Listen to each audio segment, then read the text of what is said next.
Yes, this is your business model canvas course. This will show you the roadmap to success, especially if you are an entrepreneur. Now, let me start by saying that the business model canvas is like a business plan, and what it does is to come up with structures and elements that are very important for the start of your business. Now, I also like to differentiate between this canvas and the business plan. I've written a number of business plans for a number of businesses under different industries and sectors. But what I've noticed that sometimes it takes me up to 20 to 30 days to complete a business plan because you need to do a lot of work, research, and so the list I've done is about 100 pages, which shows that a business plan requires a lot of time, but a business model canvas, as aware, is a tool that can be used to resolve whether you have a business or not. It basically shows basic tenets of what a good business should have, such as profitability, visibility, marketability, and shows the value proposition ultimately of the business. So our quest today is to look at the various 9 elements of a business model canvas and look at how they work together to support your idea. Now, the business model canvas is a model. It's important we state that the business model is a model that looks at the workability of your idea. Now, when you look at the business model canvas, what you should be looking at is a document that creates and delivers, enhance, exploit, and share with a view to harvest value. You need to harvest value. Let me start by the creation. The creation process requires that you create value through the value proposition you are giving to your clients and your customers or your customer segment. The delivery part of it looks at the channel or communication, advertisement, or even channel of transportation to your clients. This could be virtual or through brick and mortar. Whichever way, the business model shows you how you want to do this. Now, I put enhance, exploit, and share. These are practically 3 processes where or tools or ability to enhance your opportunity, exploit the opportunity, and share your opportunity. Let me start with enhancement. The way you enhance an opportunity is to see a gap in the market and see how you could increase the opportunity in a view to earn value from it. Now, exploitation is from the word bringing out of. For instance, when you see oil, the best way to get the value from oil is not to leave it under the ground, but to bring it out for use. So exploitation, how do you exploit that? And number 3 is how do you share value with people? Share is required, especially when you have seen an opportunity and that opportunity is required to be shared with other people because you cannot, you don't have the resources to undergo that opportunity or exploit and enhance that opportunity. The last one, which is the most important part, is what is called the harvest. The best way to harvest a value is to get revenue from it. So let's get to it and see what a business model canvas is.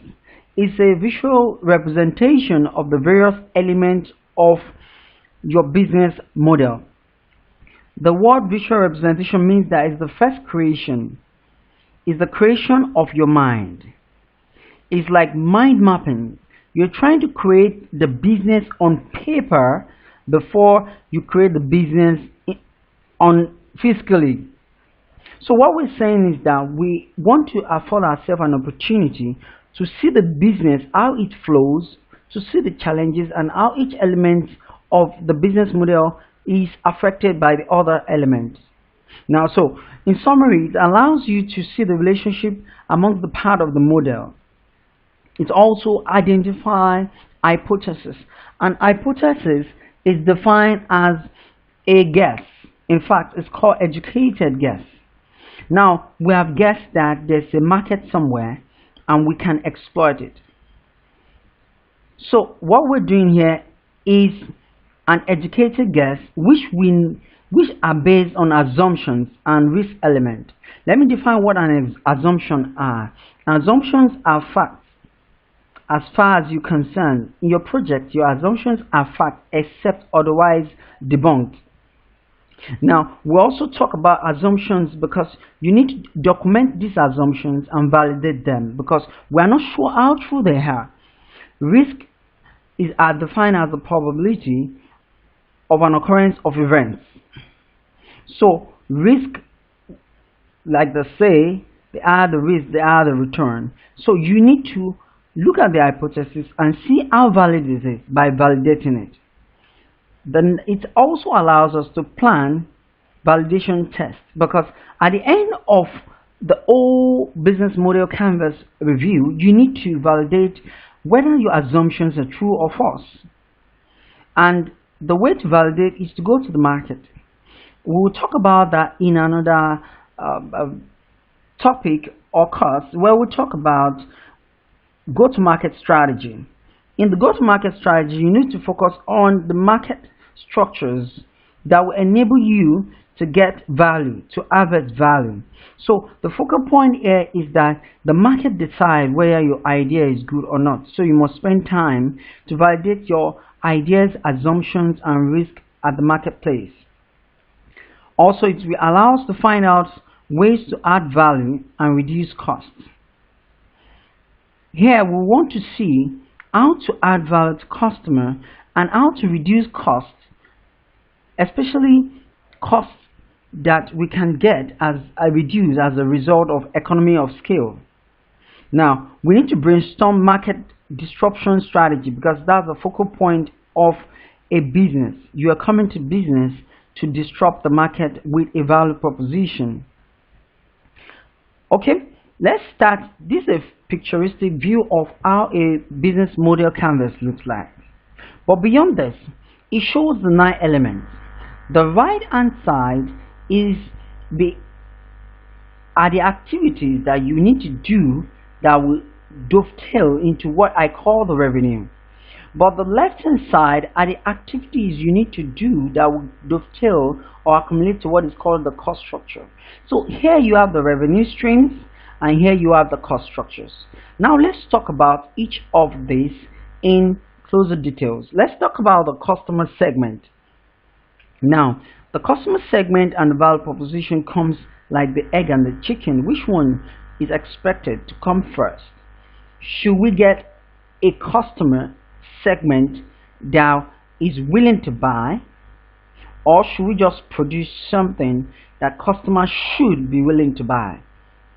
Research has shown that when you could start with customer segmentation and you could afford to focus on the customer before you build the product, you are attending to a need based on the perspective of the customer, which is better than producing goods and services that customers are not going to buy. So the first thing is for us to get a customer segment that is willing and able to buy. I always talk about willing and able to buy because that is effective demand. Effective demand looks at the ability of this group of people to be willing and able to buy. That means they have the purchasing power to extend money to you because that's the harnessing or harvesting of value. Now at this point we need to see that the second point is the value proposition. The value proposition basically talks about the value inherent in the product.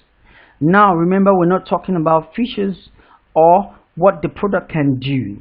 What we're talking about now is the benefit that the product or service renders to the customer.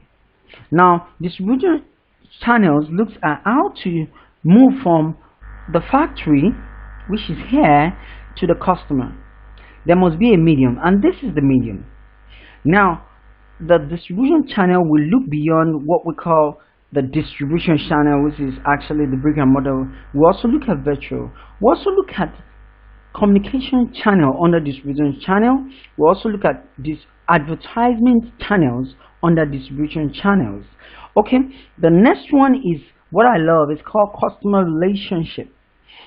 You could do all this and sell the best of products to a best of customer segment through the best of distribution channel, but begin to lose customers every day because you do not have a system of retaining these customers in-house. The focal point here is that you want them to love you. You want them to create you want to create a system where they will come back. Like it's been said, it takes 6 times of the cost to maintain a customer to get a new one. So it's important for us to have a customer relationship strategy to retain and build our customer base, because the essence of marketing is to identify, to build, meet and grow customers. Identify, build, grow and meet more customers. Okay, this side of the canvas basically is what is called the revenue side. This is where production leads. This is the in-house process, the strategy that brings up what we call the revenue stream. Now the revenue stream is how the money comes in. Now the stream shows that we might have one or more revenue streams.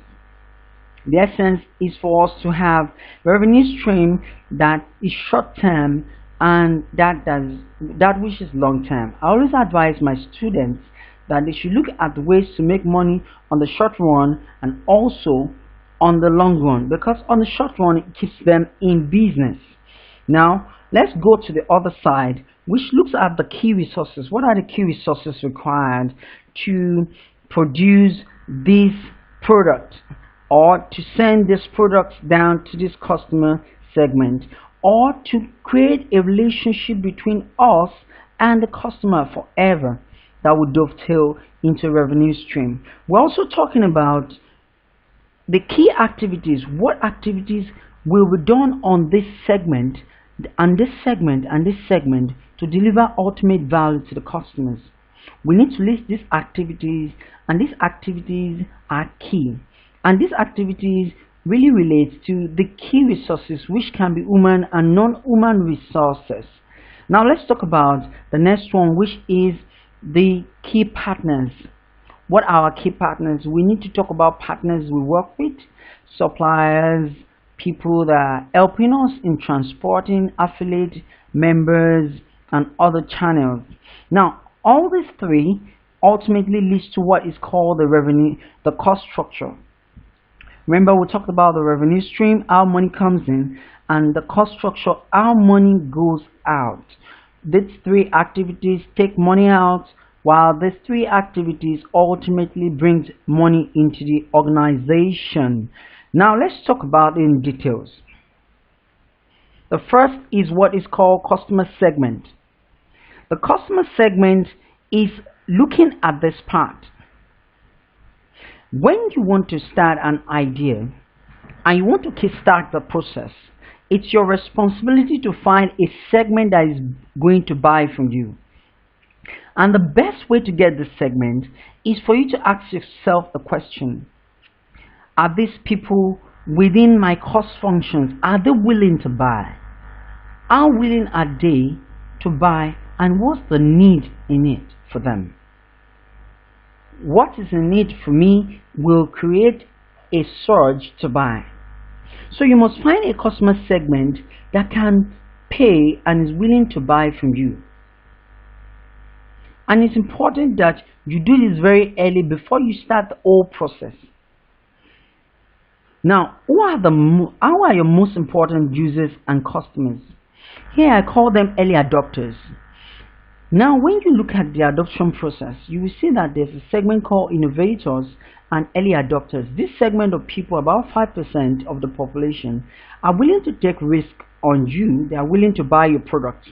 There are a set of people that love to buy your products because they want to be the first to buy, first to know, first to take risks, and they are very ultimately risk takers. They are willing to give you feedbacks about your products that can help you re-engineer your products and come up with version 2.0. So you must ultimately target these people. These are ultimately the people that are willing to pay and take risk on you. You should not target laggards or people that are not innovators. They are late adopters. Please leave them alone. They are going to come in later, at the later part of the launch, probably when you've crossed the chasm. But right now, your focal point should be how to get people that are going to buy and going to spread the news on your behalf because they are excited about the feature set in the solution. Now, the second thing is that you must create a detailed portrait of each. And now, your customer segments will be different. It might be based on demography, based on age, based on location, whichever way it is, whether geographically, you need to focus on itemizing the value and the detailed behavior of these people. The word archetype actually creates a detailed explanation of behavior of that particular set of people. You must know exactly how those people behave and think for you to be able to map a product or a need or a feature or a benefit to them. So you need to look beyond the obvious. You need to look at who are the stakeholders. In project, we define these stakeholders as the individual or group of individuals that will be positively or negatively affected by the result of a business venture. So what that means is that you must identify all your stakeholders through your requirement gathering process. Now, you must also know how each of this group will be motivated. What features will motivate people to buy? Because that's the ultimate purpose of this process. Now, you also need to look at what their present pain points are. What gives them pain? What gives them pain is very important and pivotal to help you to create what the product will look like. Also, you must understand what will give them the most gain. Now, the most gain actually says that they will have the best satisfaction if this feature is there. So this comes to the close of customer segmentation. Remember, you must focus on early adopters, a selective set of people who are willing and able to take risk on you and give you ultimate feedback and also give you the money to kickstart your business. Now, the second one, which I love most, is called value proposition. The word value proposition is defined as a complete, consistent, and compelling message that you send to your customers that will make them leave their present supplier or their present client to you. Now, what will make someone leave its present supplier to you? It must be mind-blowing. It must be compelling. It must be emotionally driven. So what we're saying at this point is that the value proposition is the product itself, and the product itself is the value you're delivering to people. Remember, the product is not what delivers the value. What delivers the value is the feature. Now, what will people gain when they buy a pain reliever? What people will gain when they buy pain reliever is not the drug or the substance they swallow. What they are going to gain is the feeling of being healthy. And that is the focal point of this work. We want to sell them what is going to deliver value to them. So we are not going to sell them the hoe or a spade. What we're going to sell them is a hoe. We're not selling them a drill, we're selling them a hoe. That's what the customer wants. So we must focus on what will customer want, not the feature or not the product, but the benefit ultimately. Now let's look at it. Value proposition. You must create a value proposition for each segment that you've gotten, because each of their needs must be met. Now you must look at what their pain points are and their aches. This is ultimately what they want to solve. This is ultimately what your drug solves, not the beautiful pain reliever. No, what they want is to ease their pain and ache. Now, what is the gain for them? You must always find a gain from a process. When I exchange my money for a product or a service, what I expect is a gain. And mentally, I calculate what is in it for me. You need to always factor this in your process, your ideation process, and your conceptualization process to ask yourself, what is in it for the customer? And this is ultimately what will bring the customer closer to you. The last thing is what is called the decision trigger. The decision trigger is, how does your solution change the customer's life for better? So you have to ask yourself a question. When my customer uses this product, how far will they be from where they were? Whether it's an educational solution or whether it's a pharmaceutical product, what will the customer feel at the end of the day? Now we're talking about return on investment, return on the decision, return on the use of your product.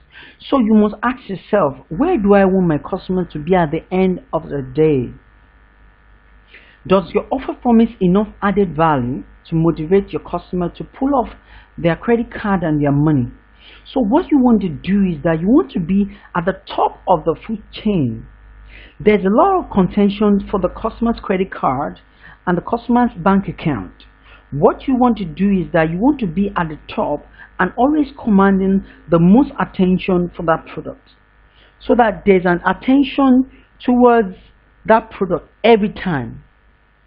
And this is exactly what you must always do.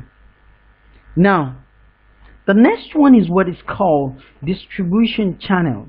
I told you in the preface that the distribution channels will focus on three sections: distribution, advertisement, and communication. Distribution looks at how to deliver the product or the value proposition from this point of production to the targeted person. Now, the form of advertisement looks at how to communicate to these people the value. And the last one is the communication channels. What are the links between you and these people? You must create all these channels to be able to link this person. You could decide also to deliver value through bricks and mortar like a truck, or deliver it virtually, depending on the type of product you are into. The most important part is that you must get a way to get to the customer. Gone are the days that when you produce the best mousetrap, people will find it tracked to your house. But what we have these days is that we need to have a pull strategy where we move things from the factory or production point to our clients for usage. The best of mousetrap that's not moved to the customer's convenience for usage will not be paid for and will not make money, ultimately the revenue stream. Now, having said that, the distribution channel will look at how to deliver value at each stage of the buying process. From the point of discovery, how do you communicate to them? How do you advertise to them? From the point of evaluation of your product, how do you communicate value to them? We said, remember, that we are going to transfer value to people. The next one is called purchase.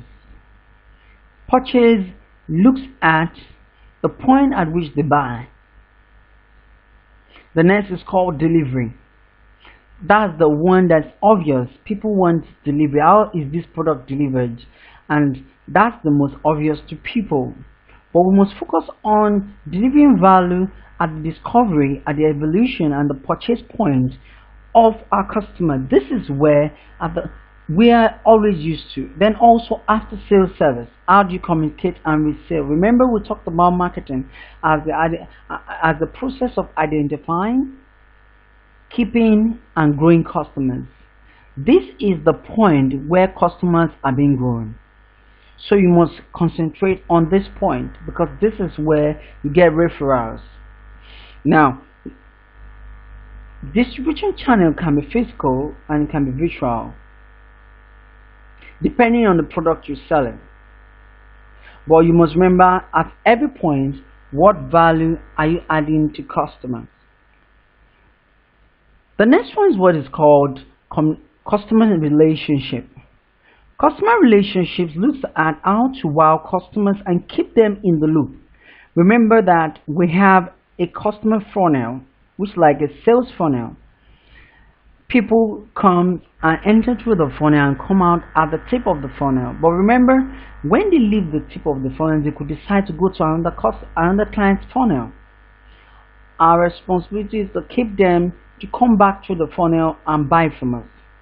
So the customer relationships looks at how to retain people in our organization, how to build a customer base, how to build a community of people that talks about our product without even our consultation, that loves our product beyond even our attention, that loves to tell people about what we're doing and the benefits we're giving to them. Now, here is where marketing works. This is where we grow your customer base. And this is where you must provide strategies and tactics to keep customers coming. This is where you retain customers. You don't want to have customers come into your organization and go through the back door because of your irresponsibility. So here is where we're going to build a loyal community of people through our asset base. Remember that the asset of organizations have changed from the balance sheet size now to what is called the customer asset base. Now the quantity of people talking about you on Facebook, on Twitter, on Instagram, and the community of people so loyal to you on these platforms can be a greater asset you ever have, especially against your competition coming into that product category. So you must build a tribe. The word tribe is actually a set of people that have same set of culture and beliefs. And this is important for you to extend or cross the chasm. Now let's talk about the revenue stream. The revenue stream talks about how money is being made. Like I said the other time, these activities here and these processes here and tasks are the one that dovetail and creates the revenue stream here. The level of service you give here or the level of products you push out here to the customer will ultimately determine our revenue stream. Remember, this is what the aim of business is, to make money for the shareholders. Now for the shareholders, looking at the revenue stream, you must look at how to generate cash from each of the customer segment and interaction. Let me emphasize on customer interaction. Each customer interaction should create a point where you could draw revenue. For instance, at the point of subscriptions, you could draw revenue there. At the point of renewal, draw a revenue. At the point of booking, you can draw a revenue. So at each customer's touch point, you could create a revenue stream there. What I will also tell people is that you might not create a monetary revenue stream. You can create a relationship revenue stream from each touch point. Good afternoon, customer. We have done this and done this for you, but this is ultimately free. However, we would like you to know that we've done it. The ability to converse and communicate this value to customer is very important. So the question is, what value do customers put on the benefits you provide? Because if they don't see the value, if you don't communicate the value to them, they will not know that you have done something of value to them. So you also ask yourself, what value are customers willing to pay for? What values are they ultimately going to pay for? Because people want to pay for what they think they've gotten value for. That's why some customers say, I want value for my money. So the last one is, what value do customers infer from your pricing? Now you could use various types of pricing strategy, which could include penetration pricing strategy or premium pricing strategy, which is also called prestige pricing strategy. Now whichever pricing strategy you want to use, you must be very sure that it is in line with what you're providing to customers. You must understand that customers want to receive value for their money. So your revenue stream involves strategy of what? What am I going to charge for?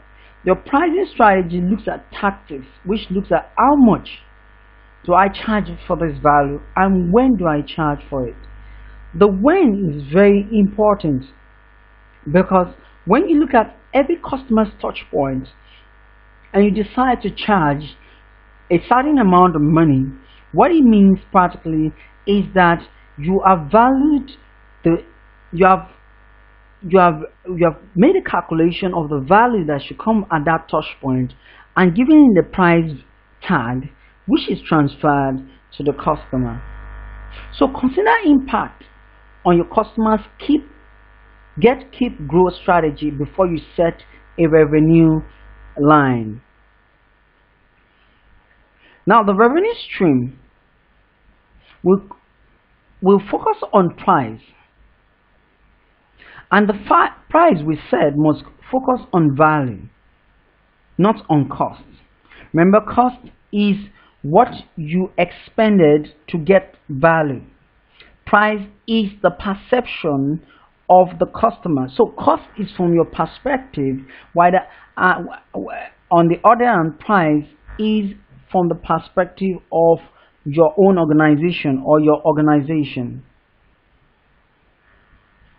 So look at usage. At the point of usage of your solution or platform, what can you charge the customer? At the point of subscription, you see people say introduction fee, management fee. These are subscription fee when you subscribe. These are initial outlays that comes to you and keep you in business. So always look at how to segment your revenue stream with a way to keep you in business. So these initial inflows keep you in business. Also look at rent. Look at a lease. Look at license. Look at intermediation fee. The last one is premium, which I will like to caution you about. It's good for you to use premium to attract people to your sales funnel, but however, people usually don't value what they don't pay for. So I rather advise you to use freemium and a payment structure, probably subscription fee plus premium for a particular segment or time scope. Where can you generate the revenue that other leave on the table? So you must look at how to generate more revenue. For instance, Apple considered the creation of apps and they generated more revenue than they ever thought they could from a product line. The next is called key resources. The key resources are things that you need to be able to solve the problem on this side. They include both human and non-human resources. And these key resources are essential for you to achieve the aim of value delivery to this segment. Now, we must consider the infrastructures and resources that you need to deliver the promise to the customer. This will include the tool, space, and location. Probably you need an office, then also personnel costs. Now you have to look at qualification, in-house or sub. You have to look at equipment, whether you need to lease them or buy. This is where you need to make what is called your make or buy decision. The next one is what is called licensing or intellectual property. Do you need intellectual property for you to start?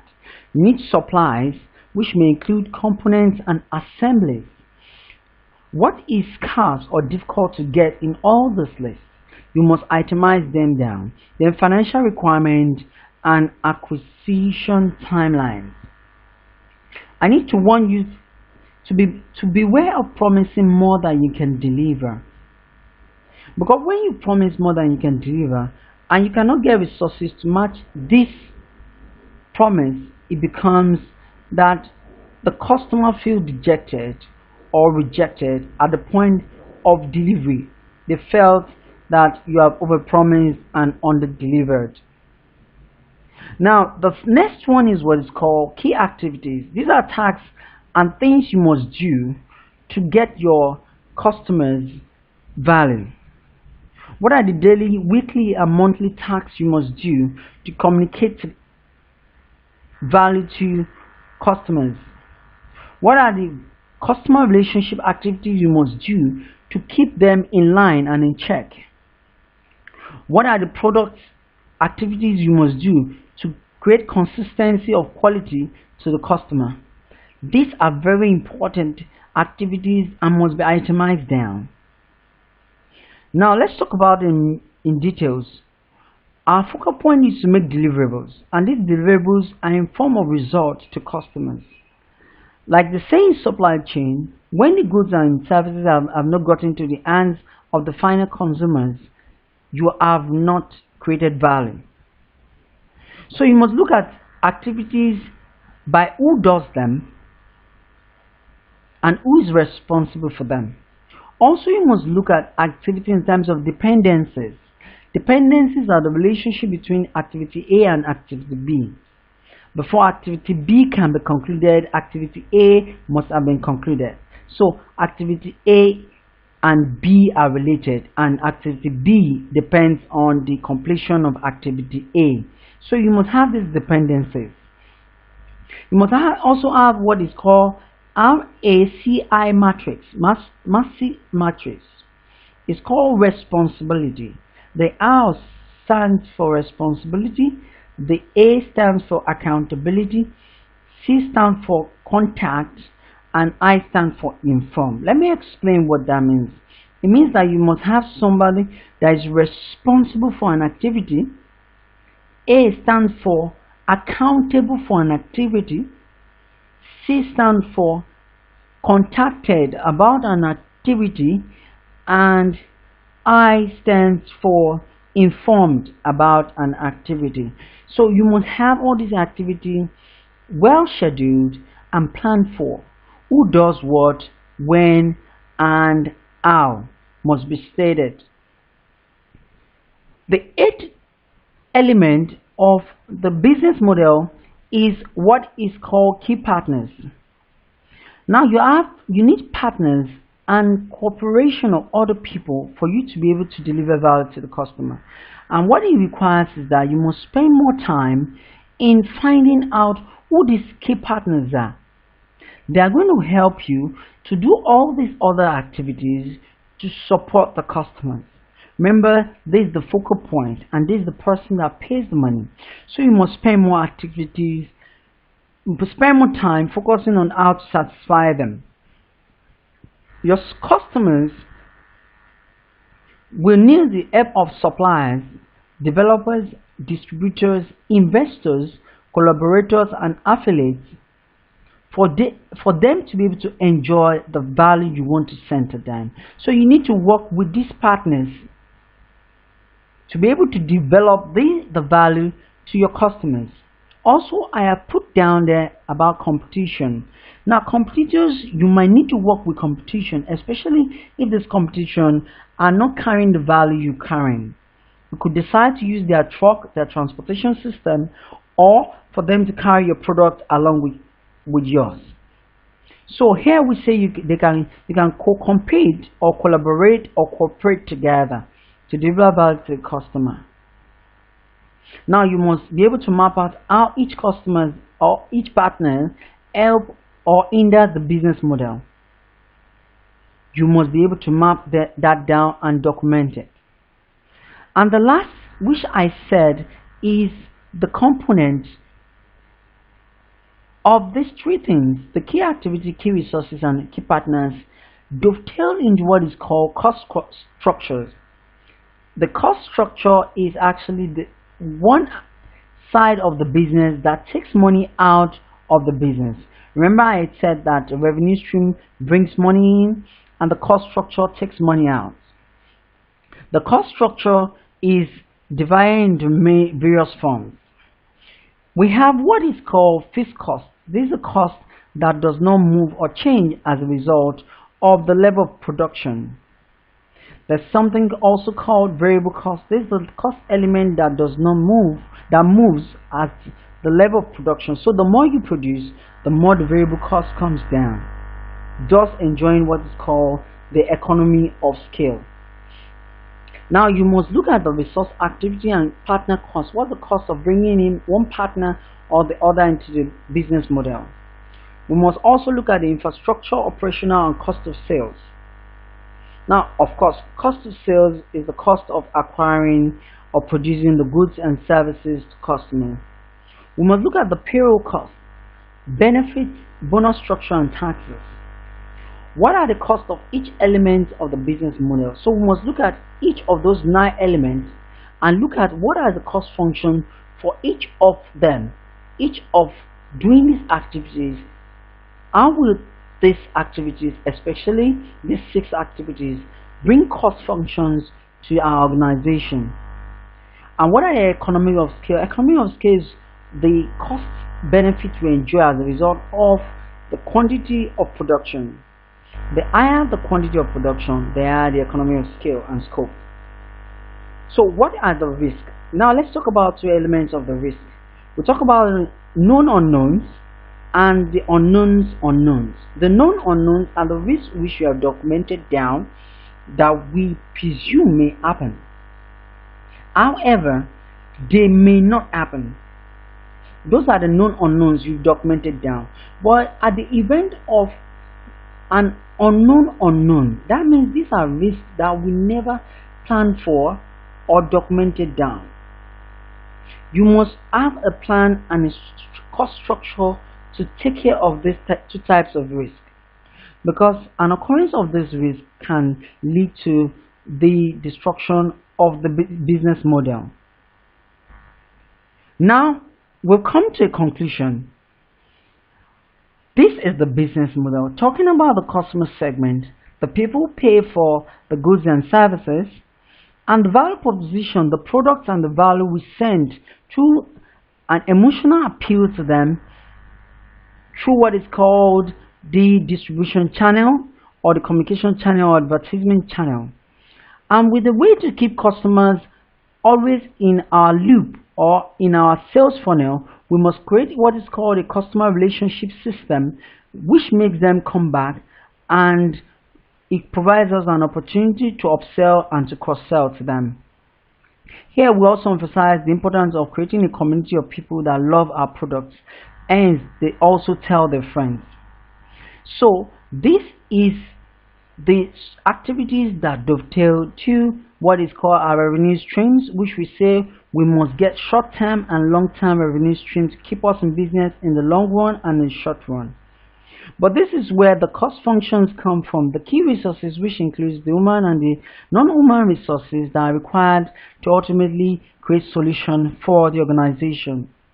Now, key activities are activities we must do to be able to deliver value to this customer segmentation, which involves probably the customer relationship, value proposition, production of goods and services, transportation from the factory to the people that will buy, and lastly is the key partners that is required to help us get the value straight to the customer segment. Remember, I said the customer segment for a startup should be early adopters and innovators who are willing and able to buy, because that is the definition of effective demand. These 3 structures gives us what we call the cost structures, which we say might be fixed, might be variable, but whichever way, you must find a way to reduce the cost of your production than the revenue, because when the cost structure is more than the revenue stream, we have a loss and we might have a burnout. Our primary responsibility is to focus on the minimum viable market by providing a minimum viable product. Now, I said something the other time about opportunity, that you must document opportunities and the assumptions within them. I told you that another definition for hypothesis is called educated guesses. Now, this is something said by a man I respect, Mr. Ash Mayeria. The problem is that startup falls in love with the solution too early. They don't focus enough on the foundation of vision and strategy to make sure it connects to what people want and use. And it's true. When most entrepreneurs get an idea, they get too excited without considering the future, which is the vision and the end goal of the solution. The end goal of the solution is to cross the chasm, is to meet more customers and grow more customers and make more customers delighted. They get excited about the solution, but they do not look at all the elements that are required to bring the solution to bear. And remember, whenever the customer does not have delivery of the product, they do not have delivery of the value. And if they do not have delivery of the value, we cannot harvest value in terms of money. Now, validating the canvas, you need to know that everything we put on the canvas is an hypothesis, which is an educational guess. You must validate each element through 3 processes. Number 1 is called discovery. I love this discovery part because you need to go out. This is where you go out and ask customers, sir, if you have this kind of product that can give you this kind of value, how much do you think you can pay for it? Or which type of car would you be willing to buy right now to satisfy your hunger? The second thing is what's called research. You need to go through what is called published data or proprietary data and to look at what has been said about that part of solution, that idea, that industry, that sector, that product. What has been said in time past? What are the needs that have been created? What are people saying about it? What has research found out about that program? Because you don't need to reinvent the wheel.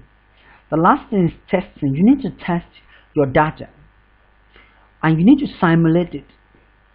If 2,000 people need this solution that costs $1,000, how much is it going to dictate to? Also, you must provide what's called an MVP, which is actually called the minimum viable product. The minimum viable product is the product that has the minimum feature sets. They are just a combination of feature sets that the customer is willing and able to pay for at this time.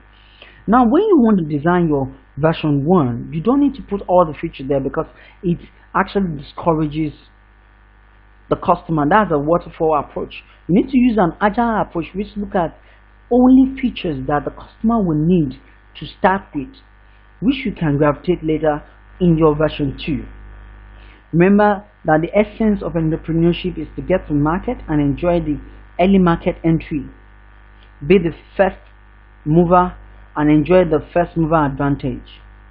Now, so you must test to uncover the disruption. I would like to talk about the disruption, which is very important in this discussion. Now, when you discover that there's a gap somewhere, a problem statement, there are 2 options you have. It's either what you know and what you don't know. But what you know,